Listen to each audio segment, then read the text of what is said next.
Hello बच्चों, आज मैं आपको बताती हूँ बीएससी सेकेंड सेमेस्टर के यूनिट फर्स्ट कार्बोहाइड्रेट जो चैप्टर है उसके ऑब्जेक्टिव। कल मैंने इसके कुछ इम्पोर्टेंट पॉइंट्स बताए थे, उनको याद करने के लिए बोला था। आज उनसे रिलेटेड कुछ ऑब्जेक्टिव हैं, इनको पढ़ना, समझना, देखना। ठीक है। जैसे सबसे पहला है ग्लूकोज तथा फ्रक्टोज है। प्रकाशिक समावयवी, श्रृंखला समावयवी, क्रियात्मक समावयवी या स्थान समावयवी। तो सबको पता होना चाहिए, ये तो सिंपल सा क्वेश्चन है। ग्लूकोज और फ्रक्टोज, ग्लूकोज में हमारा क्रियात्मक समूह होता है CHO, ठीक है। फ्रक्टोज में हमारा क्रियात्मक समूह होता है कीटोन CO समूह। तो इसमें समावयवी जो आइसोमर है वो हमारा कौन सा सही होगा? क्रियात्मक समावयवी, क्योंकि उसमें क्रियात्मक समूह दोनों का क्या है? भिन्न है। ग्लूकोज में CHO होता है एल्डिहाइड समूह, फ्रक्टोज में CO ग्रुप कार्बोनिल समूह मतलब CO कीटो समूह होता है। इसी कारण ग्लूकोज को एल्डो हेक्सोज भी बोलते हैं, फ्रक्टोज को कीटो हेक्सोज भी बोलते हैं, ये भी याद रखना। नेक्स्ट, चीनी जल अपघटन पर देती है। एक क्वेश्चन ये आ सकता है, चीनी जल अपघटन पर देती है। यह आ सकता है सुक्रोज जल अपघटन पर देता है। या आ सकता है केन शुगर। केन शुगर मैंने बताया था कल, गन्ने की शर्करा जल अपघटन पर देती है। ग्लूकोज, फ्रक्टोज, ग्लूकोज तथा फ्रक्टोज या डेक्सट्रोज। तो इसका आंसर है बच्चों ग्लूकोज तथा फ्रक्टोज का मिश्रण देती है इन्वर्टेज एंजाइम की उपस्थिति में। ये मैंने कल भी बताया था एक क्वेश्चन कि स्टार्च वाला, वही आ गया। देखो, स्टार्च बहुलक है फ्रक्टोज का, ग्लूकोज का, ए व बी दोनों का, या इनमें से कोई नहीं। तो इसका आंसर है हमारा ग्लूकोज का। क्यों? क्योंकि स्टार्च के जल अपघटन पर कौन प्राप्त होता है? ग्लूकोज। तो ग्लूकोज से मिलकर कौन बना है? स्टार्च। ठीक है। एक बहुत क्वेश्चन कई बार रिपीट हुआ ये वाला, इन्वर्ट शुगर है। इन्वर्ट शुगर कह सकता है, प्रतिपन शर्करा भी पूछ सकता है।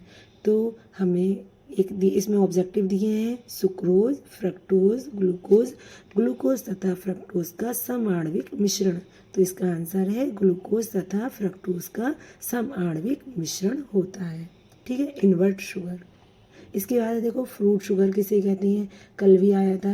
तो फ्रूट शुगर मतलब फल शर्करा किसे कहती हैं? फ्रक्टोज को। ठीक है। अगला है बेकार्बोहाइड्रेट, जिसमें शर्करा की एक इकाई होती है। एक इकाई होती है। ऑब्जेक्टिव है मोनोसेकेराइड, डाइसेकेराइड, पॉलीसेकेराइड। इसे ले लो, ये काट दो, ये करना। ग्लूकोज भी वैसे मोनोसेकेराइड है इन तीनों में, और इनमें से लिख दो एक ओलिगोसेकेराइड। ओलिगोसेकेराइड। तो इसका आंसर होगा हमारा सही मोनोसेकेराइड। क्यों?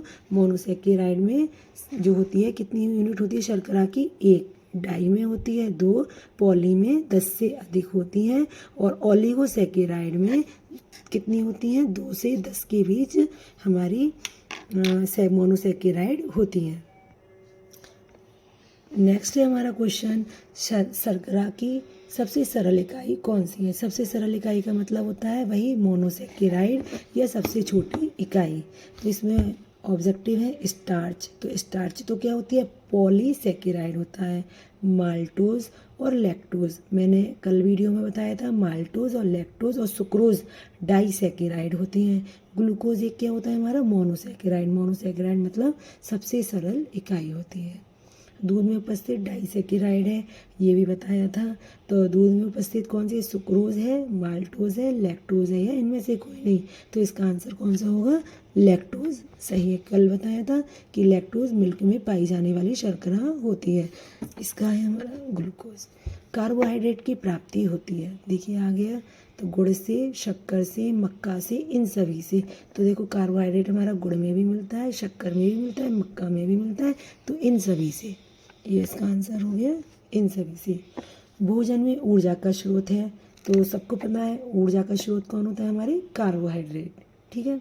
नेक्स्ट, कार्बोहाइड्रेट के प्रकार होते हैं 2, 3, 4, 5। तो कार्बोहाइड्रेट के 2 प्रकार होते हैं, शर्करा और अशर्करा। ठीक, शर्करा फिर से बढ़ती है, ठीक, दो भागों में, मोनोसेकेराइड और ओलिगोसेकेराइड। जो अशर्कराएं होती हैं वो होती है हमारी पॉलीसेकेराइड। ठीक है। कार्बोहाइड्रेट के संगठन का अंग नहीं है, संगठन का अंग कार्बन, हाइड्रोजन, ऑक्सीजन, नाइट्रोजन। तो इसका आंसर सभी को पता होना चाहिए, कौन सा होगा? नाइट्रोजन। क्यों? क्योंकि तुमने देखा ग्लूकोज का फॉर्मूला C6H12O6 या फिर C12H22O11, सभी में कार्बन भी है, हाइड्रोजन भी है और ऑक्सीजन भी है। क्या नहीं है इसमें? नाइट्रोजन। तो नाइट्रोजन इसका अंग नहीं है। नेक्स्ट, निम्न में किस शर्करा से सुक्रोज शर्करा बनाई जाती है? शहद की शर्करा से, खजूर व ताड़ की शर्करा से, गन्ने व चुकंदर की शर्करा से, या इनमें से कोई नहीं। तो ये मैंने देखो कल भी बताया था वीडियो में कि गन्ने की व चुकंदर की शर्करा से हमारी सुक्रोज शर्करा बनाई जाती है। नेक्स्ट, सुक्रोज शर्करा में पौष्टिक तत्वों की मात्रा होती है। अरे हाँ, ये अच्छा क्वेश्चन है। सुक्रोज शर्करा में पौष्टिक तत्वों की मात्रा होती है। बहुत कम, बहुत ज़्यादा, ना बहुत कम ना बहुत ज़्यादा, इनमें से कोई नहीं। तो इसका आंसर क्या होगा? इसका आंसर होगा हमारा बहुत कम। क्योंकि देखो सुक्रोज क्या होती है? एक चीनी होती है, चीनी को डॉक्टर मना करते हैं कम से कम खाना चाहिए। तो इसका वही पौष्टिक तत्व इसमें बहुत कम होती है। नेक्स्ट है हमारा, सुक्रोज का जल अपघटन होता है, एस्टरीकरण, साबुनीकरण, प्रतिपन, इन्वर्जन, जलयोजन। तो मैं कल अभी बताया था, कल भी और आज भी, आज वाली वीडियो में अभी बताया था इन्वर्जन शुगर। इन्वर्जन शुगर क्या कहलाती है? हमारी ग्लूकोज और फ्रक्टोज का समाण्विक मिश्रण जो हमें सुक्रोज के जल अपघटन से प्राप्त होता है। तो सुक्रोज के जल अपघटन से कौन प्राप्त होगा? इन्वर्जन, प्रतिपन। नेक्स्ट, सुक्रोज के जल अपघटन से बनता है ग्लूकोज के 2 अणु, फ्रक्टोज के 2 अणु, ग्लूकोज तथा फ्रक्टोज का एक अणु, ग्लूकोज तथा मैनोज का 1 अणु, प्रत्येक का 1 अणु। तो ये अभी बिल्कुल जस्ट बताया था, ग्लूकोज तथा फ्रक्टोज का एक अणु, क्योंकि ग्लूकोज तथा फ्रक्टोज का समाण्विक मिश्रण प्राप्त होता है। ये वाला क्वेश्चन मैंने छोड़ दिया है, ये तुम बताना इसका आंसर क्या आएगा। सुक्रोज को सांद्र H2SO4 के साथ गर्म करने पर मिलता है, मैंने ये बता चुकी हूँ। ठीक है। लैक्टोज के हाइड्रोलिसिस से बनती हैं। तो लैक्टोज के हाइड्रोलिसिस से क्या क्या बनता है ये पता होना चाहिए। सुक्रोज के जल अपघटन से बनता है हमारा ग्लूकोज और फ्रक्टोज। माल्टोज के जल अपघटन से बनता है ग्लूकोज तथा ग्लूकोज, दोनों ही ग्लूकोज। और लैक्टोज के से ग्लूकोज तथा गैलेक्टोज बनती है। ठीक है। निम्न में कौन मोनोसेकेराइड है? मोनोसेकेराइड फिर आ गया। सुक्रोज देखो डाइसेकेराइड है, माल्टोज भी, लैक्टोज भी, बचा कौन हमारा? गैलेक्टोज। गैलेक्टोज मोनोसेकेराइड आता है। ग्लूकोज, फ्रक्टोज, गैलेक्टोज, ये सभी क्या है हमारे? मोनोसेकेराइड। नेक्स्ट, इसका ये, निम्न में कौन सा कार्बोहाइड्रेट प्रकृति में प्रचुरता से पाया जाता है? कौन सा कार्बोहाइड्रेट प्रकृति में प्रचुरता से पाया जाता है, ये वाला बताना। ये इसमें कौन सा सही आएगा? ठीक है, खुद बताना, वरना मैं आपको बता दूंगी। देखो ग्लूकोज है, स्टार्च है, फ्रक्टोज है, सेलुलोज है। ठीक, तो बताना इनमें कौन सा कार्बोहाइड्रेट प्रकृति में प्रचुरता से पाया जाता है। अगला है ये वही क्वेश्चन, आप बताना निम्न में कौन सा कार्बोहाइड्रेट कांच की सिल्वरिंग करने में प्रयुक्त होता है। चलो ये बता दे रही, सिल्वरिंग करने में मतलब टॉलेंस अभिकर्मक से क्रिया करने में। अब ये बताना टॉलेंस अभिकर्मक से क्रिया कौन करता है? फ्रक्टोज, सुक्रोज, सेलुलोज, ग्लूकोज, मतलब यूज़ कौन सा होता है? तो वैसे इसका आंसर है हमारा ग्लूकोज। ठीक है। नेक्स्ट देखो ये वाला क्वेश्चन आया, निम्न में कौन कीटो हेक्सोस है? तो मैंने बताया था एल्डो हेक्सोस कौन होता है? ग्लूकोज। कीटो हेक्सोस कौन हो जाएगा हमारा? फ्रक्टोज। इसका आंसर कौन सा है? फ्रक्टोज।